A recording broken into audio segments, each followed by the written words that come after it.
તારીખ 10મી ઓગસ્ટના રોજ જે શ્રાવણના સાતમ આઠમના મેળા તરીકે જામનગરમાં દર સાલ થાય છે, જે આ વખતે પણ 2 વીક ચાલવાના છે, 10મીથી 24મી. એની પૂર્વ તૈયારીના ભાગરૂપે આજે સમગ્ર જામનગર મહાનગરપાલિકાની વહીવટી અને એન્જિનિયરિંગ ટીમ સાથે મુલાકાત લેવામાં આવેલ છે.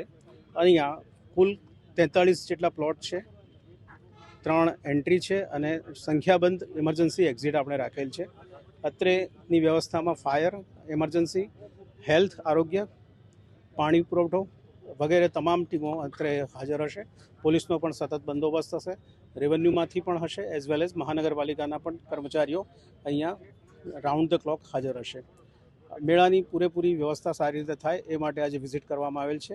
વધુમાં એ જણાવવાનું કે આ વખતે ગયા વર્ષની સામે 5 કરોડના બદલે આપણે 10 કરોડનો વીમો લેવામાં આવેલ છે અને એ રીતે પણ આપણે આજુબાજુનું વ્યવસ્થાનું ધ્યાન જોવા માટે જ ખાસ આજે